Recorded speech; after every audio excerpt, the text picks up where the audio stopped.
There's some tips and tricks from my side. Make sure after all these things that we've done, we have identified all the most possible dimensions. Start with the columns first. So these columns could be to do, doing, done, or in the context of development, it could be the things to be done, or the sprint backlog, things to do, still to do. We have not done it yet. And then in process or in progress or doing, then development, it could be development, it could be testing, it could be deployed, it could be further refined further into deployed on UAT environment, deployed on live environment. So there are multiple ways of tracking. Again, there's no prescriptive, there's no one size fits all and the only correct way. There's no such thing. So it's just a way that depending on how comfortable you as a team decide, that would be best. And then you can define the rows. So you just need to add the rows here. So the rows could be, again, it's interesting. You can have the rows, for example, as a team, you can have one row and you can just use the index cards or things like that, the post-its. Or you can have, for example, one row for one person in the team. So if you've got, for example, Dave can have one row, Sarah could have another row, and then you have got another for Paul, another for Venkat. So depending on how many ever members you've got, you can actually track for each of the users. You can do that. Or you can track it based on the project as well. So for example, this could be the front end. So you can have one whole row for front end, one for the back end. We are going to talk about how you can actually mix and match these different projects into one board. I'm going to show that to you in the next few slides. Very powerful tool, that's why. And then you can use minimal text as possible. So try and not jam too much text into that. Make it just enough so that they understand what this is about. And then try and use colorful post-its, index cards, or whatever. If you're trying to do it physically, as I mentioned, you can actually use the brown sheet running through, and then on the top of it, you can actually write these columns, draw these columns using Sharpies, and then you can put the, you can try and use those, or you can use some of the electronic boards. So you've got electronic Kanban boards like Trello, Jira. You can try and use those as well, and try and complete your board. So the rows can be, as I just mentioned, it could be the persons. You can have one for Sarah, one for Dave, one for Paul, one for Venkat, but you can also have, for example, for project, you can have, for example, based on the stream, work stream. So all of these, you can try and mix and match. You can try work it out and see if it is working, then okay, stick to it. Otherwise, you change it. So there's no prescriptive way that this is the only way that should be done again.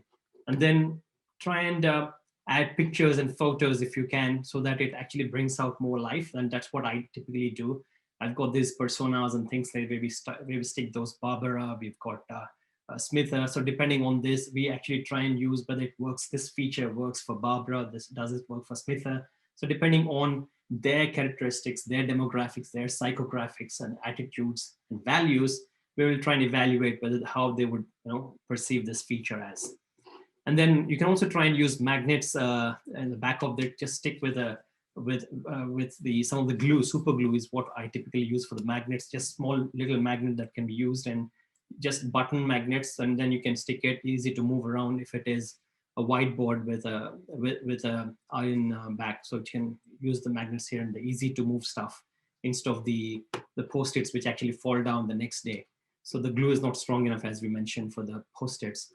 Otherwise, you can try and use index cards, and I typically use index cards just of this size, the palm size. And yeah, this is something like what I typically use as an index card. This is the size of an index card.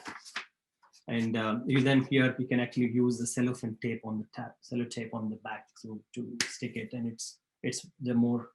And I would suggest not to use it directly on the walls, but I would try and use the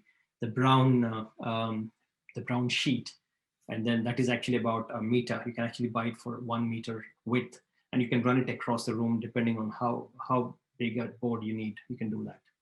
So these are the things that you would typically need to create your own board, Kanban board, and then voila. So once you have got that, it's easy to track and manage. So you can actually try and see that this is analysis, development, acceptance, production, and you can within this you can have ongoing or done. You can have work in progress, completed, deployed, each of these. So you can still have further things, and you can use pictures, images, photos, These are the index cards I was talking about. And here, these are the post-its, magnets, anything, all of these could be done. And then again, in the context of Scrum, you can try and see the definition of done. You need to have the definition of done, right?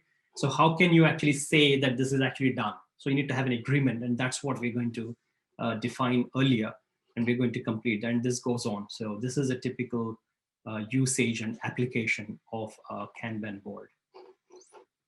And I was talking about how you could club and merge different teams and different work streams in one board, Kanban board. And this is another example for that. So you can actually have, for example, if you are starting a project which has a software component as well as hardware. So for example, you need to procure some infrastructure, you need to buy some servers, you need to actually have some client machines, so you need to have some of these, and then you need to have some of the control agents and things like that on the hardware side. Then you can actually try and track both of these in the same. So depending on if there is a dependency for the software and the hardware or vice versa, you can actually track it easily. Then you can actually draw some lines between these and say that, okay, this is still dependent, it's not done.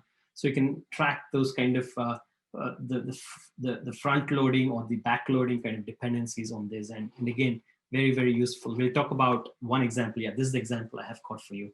So if you have got, for example, two teams in your organization, both of them working on the same product, and this product has got, let's say, there's a core product which has got the front end, which is the presentation layer. And this team is, for example, working on the Angular, JavaScript, and React.js. That's the kind of technology space and the technology stack that they are working on. And the yellow team is actually working on the backend, the database. So they are actually trying to put together the scripts for running the database, for actually creating the tables and then pushing the data into the data lake. So they're the data specialist team. But you need to have both of them to make sure that we have got the final platform working, right? So it cannot be either or. It needs to be both. Unless you've got the data in there, you cannot pull it out. Unless you have got something to show, the customer will not see what is in the database. So there is a dependency on that. Like they need to go in tandem.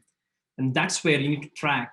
For example, you can actually track in the same instance. You've got same board, Kanban board could be tracked in this way. So you track this board saying that I need to club this one. I need to have these 5 tasks done. And then I actually put the tasks of the database team here.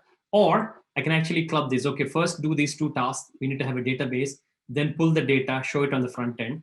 And once we show it on the front end, the customer can change it, right? For example, if you can show on a web page, there's an edit functionality. Once you edit that, if you've got an edit functionality, the values are changed. That means they need to be updated and inserted into the database again. So there needs to be another database functionality there. So here you're trying to actually mix and match and try and plan how you can structure your product roadmap, the release. Your release planning is driven by the dependencies of these 2 different teams, the front-end team and the back-end team. So then you can actually kind of see that clearly using this Kanban board. You can actually see that this is the product green, which is the front end. It is here, it is here. These are the 2 tasks done. They're still not done with this, blah, blah, blah. So you can actually get to see the dependencies, the flow, and how work is actually going and being streamlined across these 2 teams, not just within, but also across. So that's the beauty of this aggregated status. And another important thing with respect to the aspect of an artifact of Kanban is the cumulative flow diagram. Something like, if you could recollect what we have, an equivalent version of that. It's not exactly the same, but an equivalent version of this in Scrum, and that's called the burn down chart, right? The sprint burn down chart. Similarly, here we've got a accumulation. You're actually talking, you can actually kind of treat it as an opposite or the different way of looking at it from what we have in the burn down chart. So we start with the burn down chart here, depending on the amount of work that is still to be completed. So it goes like this. So the chart or the graph goes from the top left to bottom right. It goes like this. Whereas the CFD, the cumulative flow diagram in Kanban, is slightly different. It actually starts with how much of work have you completed over a period of time. So what is the work still to be done? What is the work that is done? And then there is an aspect of cycle time and lead time. So that is the difference between these 2. So which is basically a metric that can be used, pretty much like velocity in Scrum. we actually have the cycle time and the lead time that are measured, that are assessed and practiced in Kanban. So without trying to confuse you, so this is another way of actually addressing that the CFD, the cumulative flow diagram. You can actually get to see that it actually builds up over a period of time.